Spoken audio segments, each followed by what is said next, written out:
What's going on, everybody, and welcome back to the channel. So we're back in the free-to-play account. We're on day number 67. Yeah, and this is probably the most frequently asked question recently with the new Doom Tower rotation. People are having a lot of trouble with it, a lot of hard times. I mean, if you go up here to stage 60, floor 60, my clans, everybody in the clan, nobody's really doing hard, I don't think. But the best teams, 2 people in my clan have completed it. Let me go down here to the bottom. So this kind of shows me that people are having difficulties, right? The best teams here, we have 10 people completed this. So let's see the next one. How many people are completed this one? We have 9, so 1 person fell off. Griffin right here. I bet you the Dark Fae is when a lot of people fall off. So 9 there. And then I bet Dark Fae has a sharp drop off. 7. Okay, so not that sharp, but when you get up to the current Scarab King floor, we have a decent drop off there. This Bommel stage was pretty hard for me. We only have 3 people completed, so that's where the most issue is going to be. And I'm going to do a video on Bommel. I'd prefer to do one a little bit higher, but if you guys want to see kind of like just basically the core strategies behind Bommel, let me know. But today, and I can do like a lower stage of Bommel and talk about it there.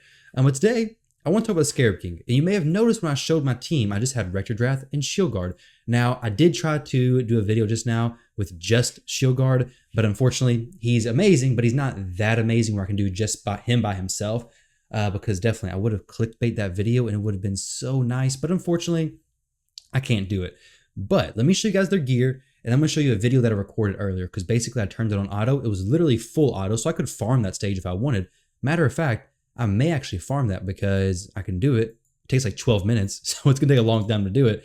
But do you get decent stuff from it? I don't actually know, because all these normal stages, I don't think you get that good of rewards. However, that set, the Untouchable set, is probably one of my favorite ones. So we get 4 to 5 star pieces. We're not going to get very many of these claws, so I think we only get the blue ones. So maybe I do, maybe I don't. Either way, it's neither here nor there. What I want to talk about is the gear on these champions and then show you guys the video.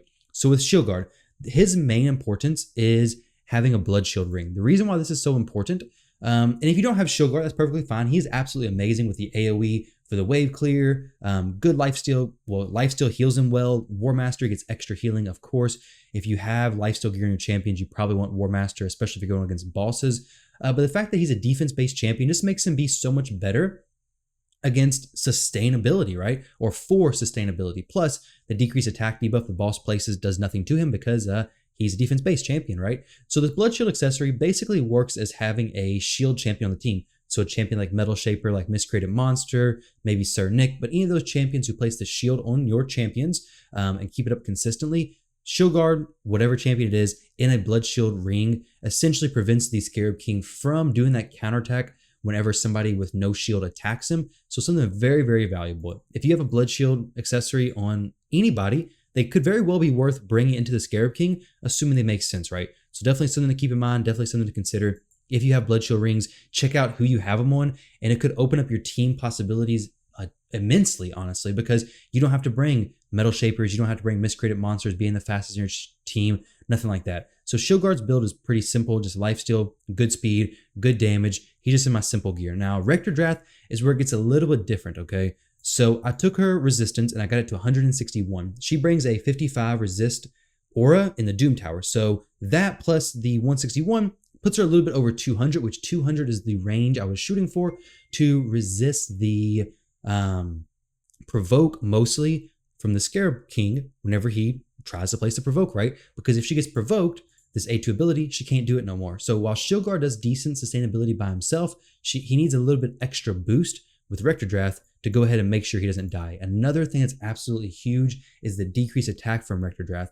So say you don't actually have Rector Drath, you could very well bring a champion who does decrease attack on their A1 ability, maybe Jareg, other options of champions who do decrease attack on their A1, maybe extra sustainability. You just gotta be careful because while he's gonna be dealing less damage, you still will need somebody to make sure your team stays alive. And the reason why I'm only using 2 champions is because if somebody dies, I don't want Rector Drath resurrecting them, because I don't want a champion who I bring to like clear the waves to end up making it to the boss, not have Blood Shield accessories on them, and then end up just wiping, because that literally defeats the whole purpose of Shield Guard having Blood Shield accessories, because the rest of my team probably wouldn't have them and they'd be dying. Now, if I had extra champions with good Blood Shield accessories and they could make sense, I would definitely throw them in there. If Apothecary had a Blood Shield accessory, which I thought he did, which I guess he doesn't, So no blood shield accessories there. I would throw him in there. I mean, it's no big deal. No reason not to. He does increase speed. He would be doing more damage to the Scarab King. But since he doesn't, there's no reason to bring him. He would just be causing more counterattacks to go off.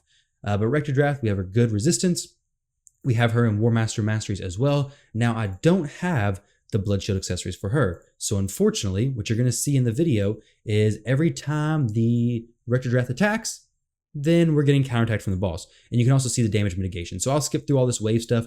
This is a video I recorded earlier. Literally, I just set it on auto and walked away from my PC. So I actually had to do like 2 or 3 runs, I think, to actually make it get set up correctly. But once we get through the waves, not a big deal whatsoever. We'll get to the boss, and this may actually be a failed run. This one right here, no, I guess it's good. I'm getting some text messages, but we'll check those out later on. So right here, you can see maybe, well, let's see when the decrease attack debuff drops off of him to see how it works, what the damage difference is on that. You can see here we're getting hit for 1,500. Earlier I was looking at it when the decrease attack dropped off, we were getting hit for 3,000. So 1,200, 1,500 is a significant difference. But you can see, honestly, that it stays like this the entire time. There's no really worrisome situation, no struggling spot whatsoever. Now, this strategy is likely different than a lot of strategies you may seen on YouTube. A lot of strategies may have Metal Shaper going the fastest in the team, or have a miscreated monster, or other champions like that being the fast. So here, we're getting hit for, I think it crits right here. I watched this video a few times. So 3,200 and 2,300. Those crits are pretty nasty, right? So if I take off, if I don't have the decrease attack, or if it falls off, then he's smacking hard. All you need for Rector Draft to land her decrease attack debuff, or land her debuffs period, is just 100 accuracy. So 100 accuracy for the Scarab King on normal, not very much at all. 200 resistance and you're good to go. So this is a team that I use, guys. Let me know which bosses you're struggling with, which bosses you would like for me to do I guess more information on. But with the Scarab King, basically keep your shields. Blood shield accessories makes everything so much easier. Bring as few of champions as possible to reduce the amount of counterattacks you have, and make sure every champion you're bringing actually makes sense. It's better to not have a champion at all than to have a champion who hurts your team, makes the Scarab King counterattack more, or doesn't really bring something very good against him. You can definitely use 2 champions. As you can see here, it worked out perfectly fine.